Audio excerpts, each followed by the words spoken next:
Class 6th history की book का chapter 3 in the earliest cities. तो सेविंग एन ओल्ड बिल्डिंग।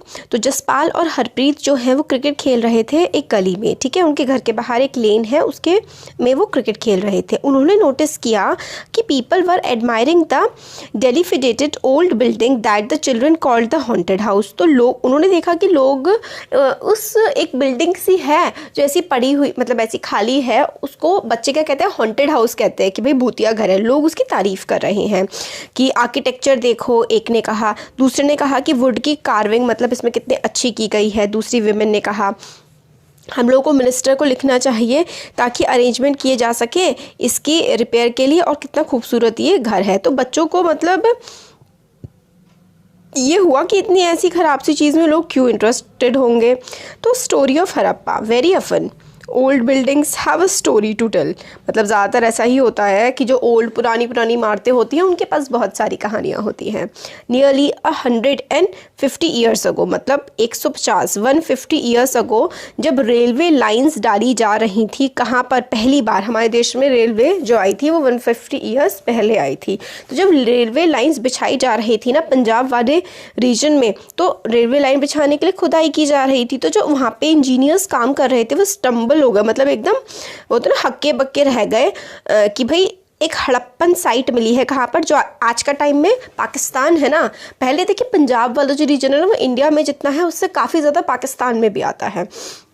तो वहाँ पर ही हड़प्पा की साइट मिली थी, हड़प्पन सिविलाइजेशन, एक नई सिविलाइजेशन मिली। जब खुदाई हुई तो पता लगा कि यहाँ पे तो बहुत ही पुरानी सभ्यता, कई हज़ार साल पहले भी लोग यहाँ पर रहा करते थे।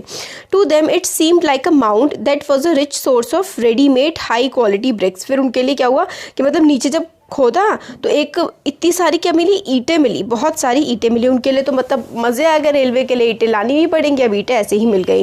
तो थाउजेंड्स ऑफ ब्रिक्स जो हैं उन्होंने वहाँ से निकाल ली। Walls of the old building of the city to build railway lines, many buildings were completely destroyed. तो काफ़ी सारी बिल्डिंग्स को उन्होंने क्या किया, कम्प्लीटली डिस्ट्रॉय कर दिया, ख़त्म कर दिया, और उसमें से क्या करें, ईंटें निकाल ली। फिर देन अबाउट 80 ईयर्स, लगभग 80 साल पहले आर्कियोलॉजिस्ट ने ये साइट फाउंड करी और रियलाइज़ किया that this is one of the oldest cities in the sub continent. कि भाई ये जो सिटी है हड़प्पन सिटी, जिसकी ईंटों से रेलवे लाइंस बनी हैं, ये तो जो सब कॉन्टिनेंट है। देखिए सब कॉन्टिनेंट का मतलब बार बार आपका यूज़ में आएगा, आपको अच्छे से समझ लेना चाहिए। इंडिया, पाकिस्तान, बांग्लादेश, नेपाल, भूटान, ये सारा का सारा इलाका मिला करके हम इसको इंडियन सब कॉन्टिनेंट कहते हैं। क्यों कहते हैं? क्योंकि देखिए कॉन्टिनेंट जो होता है ना वो एक ऐसा लैंडमास होता है जो बाकी इलाकों से अलग होता है। अब इंडिया का सब कॉन्टिनेंट ऊपर देखिए हिमालयाज, बाकी सारे देशों से अलग, ठीक है, नीचे क्या है, समुद्र है, इसलिए इसको इंडियन सब कॉन्टिनेंट कहा जाता है।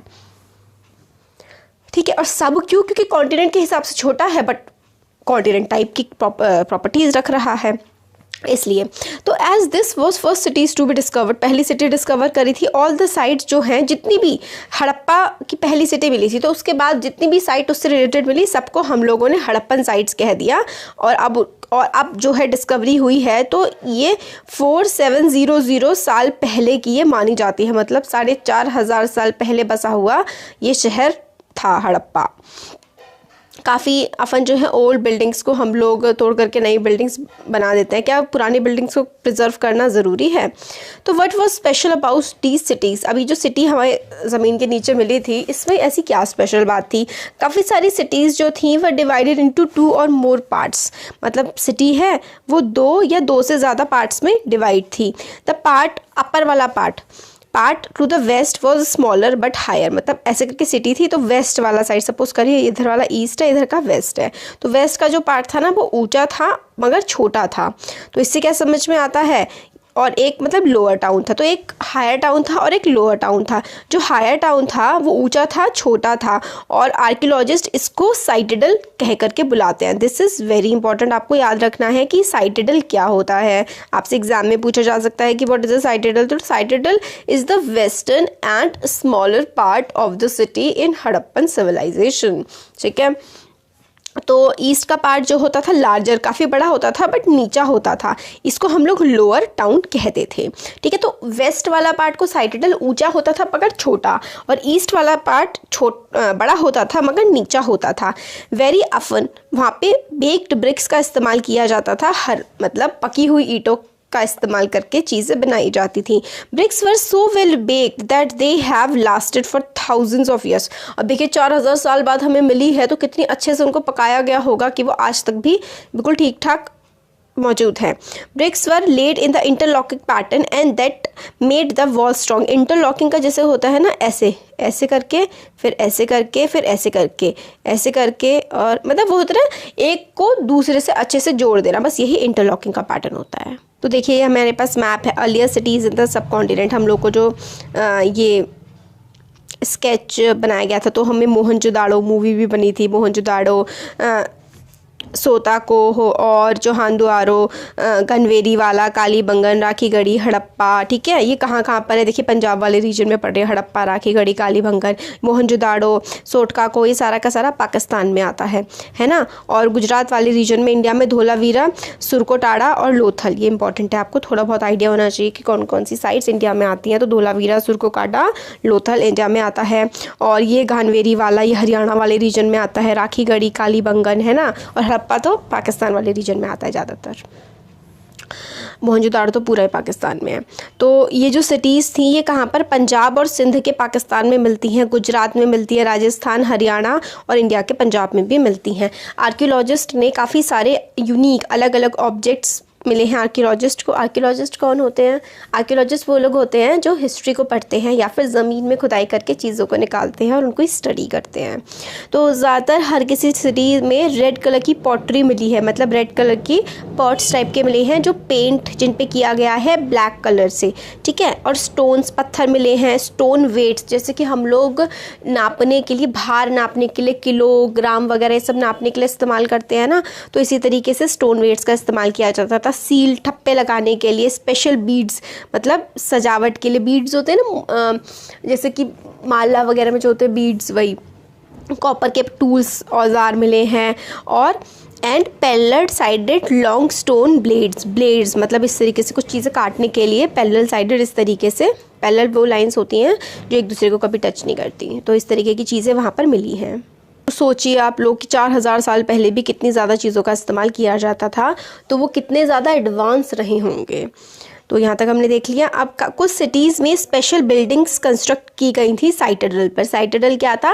वेस्टर्न सिटी थी, सिटी का वेस्टर्न पार्ट, ऊंचा पार्ट और थोड़ा छोटा पार्ट। ठीक है, तो साइटेडल में काफ़ी अच्छी अच्छी बिल्डिंग्स बनाई गई थी।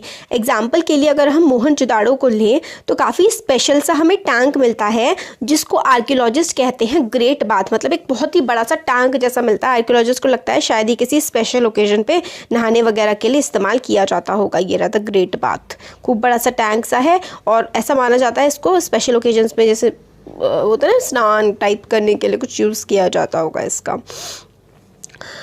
फिर बाथ के बारे में बताते हैं कि कैसा है ये। Bath was built in this area, citadel वाले एरिया में। This was lined with bricks, मतलब साइड साइड में इसके ईंटें लगी हुई हैं। Coated with plaster and made with water tight with a layer of natural तार।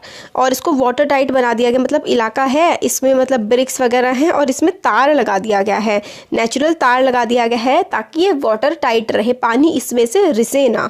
There were steps leading to it, आपको दिख रहा है ना, ये देखिए आप लोग इस तरीके से सीढ़ियों की हेल्प से इसमें अंदर एंटर कर सकते हैं। स्टेप्स लीडिंग टू इट जा रहे हैं। और वाटर वॉज प्रोबेबल, अब देखिए, while there were rooms in all the sides, और किनारों में भी चेंजिंग करने के लिए, नहाने के बाद कपड़े चेंज करने के लिए रूम्स वगैरह भी बनाए गए होंगे। Water was probably brought in from a well, एक कुएं से पानी लाया जाता होगा। And drained out after use, और फिर यूज़ के बाद उसको बाहर निकाल दिया जाता होगा। Perhaps important people took a bath in this tank on special occasions, तो हो सकता है कि जो बड़े इंपॉर्टेंट लोग होते हैं उस टाइम के, वो इसमें बात करते हो, डिप करते हो। अदर सिटीज़ जो हैं, कालीबंगन हो गया, लोथल हो गया, कहाँ पर थे कालीबंगन और लोथल? सोचिए दिमाग में, अच्छे से सोचिए, और अगर याद आ रहा है तो कमेंट सेक्शन में लिखिए कहाँ थे लोथल और कालीबंगन। थोड़ी देर पहले मैंने मैप में बताया था आपको, देखिए चलिए बता ही देती हूँ। ये देखिए लोथल ये रहा है ना गुजरात वाले रीजन में, और कालीबंगन ये रहा। तो लोथल कालीबंगन में फायर ऑल्टर्स मिलते हैं, where sacrifices may have been performed. Fire altars मतलब वेदियाँ जिसमें मतलब आग वगैरह जलाई जा सकती है, इस टाइप की। तो ऐसे माना में भी वहाँ पे बलि वगैरह दी जाती होगी। कुछ सिटीज़ जैसे कि हड़प्पा और मोहनजोदाड़ो में एलेबोरेट स्टोर हाउसेस भी मिलते हैं। मोहनजोदाड़ो, हड़प्पा, यहाँ पे स्टोर हाउसेस का मतलब सामान रखने के लिए खूब बड़े बड़े गोदाम वगैरह भी मिलते हैं। देखिए ग्रेट बात है। तो देखिए ब्रिक्स को इस तरीके से अरेंज किया जाता था वॉल्स को बनाने के लिए, किस तरीके से, इंटरलॉकिंग पैटर्न बोलते हैं इसे, ठीक है। अब आता है आगे हाउसेस, ड्रेन्स एंड स्ट्रीट्स। घर कैसे होते थे, गलियाँ कैसी होती थी, और ड्रेन्स, पानी रिसने की जो टेक्निक है वो किस तरीके से इस्तेमाल में लाई जाती थी।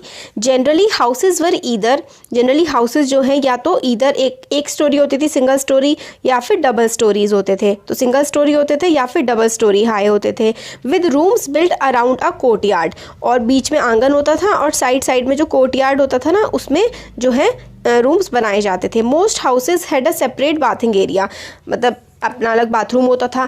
And some had walls to supply water, और कई बार वेल्स होते हैं कुएं, और घरों में कुएं भी होते थे, ताकि कई बार, वैसे तो कॉमन कुएं होते होंगे बट कई बार अपने घरों में भी कुएं होते थे लोगों के, ताकि पानी आसानी से उनको मिल सके। Many of these cities had covered drains मतलब जो नालियाँ होती थी ना, उनको कवर किया जाता था। देखिए आज हमारे देश में 5000 साल पहले, मान लीजिए 5000 साल बाद भी ड्रेन्स कवर्ड नहीं है, और उस टाइम पर होते थे, तो कितनी एडवांस सिविलाइजेशन वो रही होगी। Notice how carefully these were laid out in straight lines में होते थे। Although you can not see, each drain had a gentle slope so that water could flow through it, मतलब अच्छे से स्लोप बनाए जाते थे ताकि पानी अच्छे से उसमें जा सके। Very often drains in houses were connected to those on the street and smaller drains led into bigger ones, मतलब जैसे कि बहुत ही अच्छा सा पैटर्न बनाते थे। ये जो छोटे ड्रेन्स हैं, ये देखिए, ये साइड में ये सिटी है, और ये देखिए नालियाँ निकली हुई हैं घरों के साइड में आराम से, ठीक है। और फिर जो ये है street in a Mohenjodaro with a drain, ठीक है। और ये ड्रेन वगैरह ऊपर, ड्रेन का मतलब नालियाँ वगैरह होती थी जिसमें से सारा वेस्ट बाहर निकल जाता था, और फिर वो कवर्ड भी होते थे। और ये देखिए वॉल, कुआं बना रखा है, वॉल नहीं वेल, सॉरी। तो हाउसेस होते थे अच्छे खासे, सिंगल स्टोरी होते थे, डबल स्टोरी होते थे, ड्रेन्स भी होते थे, और इंस्पेक्शन होल्स बनाए जाते थे। ड्रेन्स कवर होते थे, इंस्पेक्शन होल मतलब कि कुछ गंदगी फंस गई है तो उसको निकाला जा सके जगह जगह पर सफाई के लिए, इंस्पेक्शन होल्स बनाए जाते थे। और all 3 houses, drains and streets were probably planned and built at the same time. तो बहुत ही टाउन प्लानिंग होती थी, पहले प्लानिंग होती थी, उसके बाद ही घर बसते थे। ये नहीं है कि बिना प्लानिंग के कहीं भी घर बसे जा रहे हैं।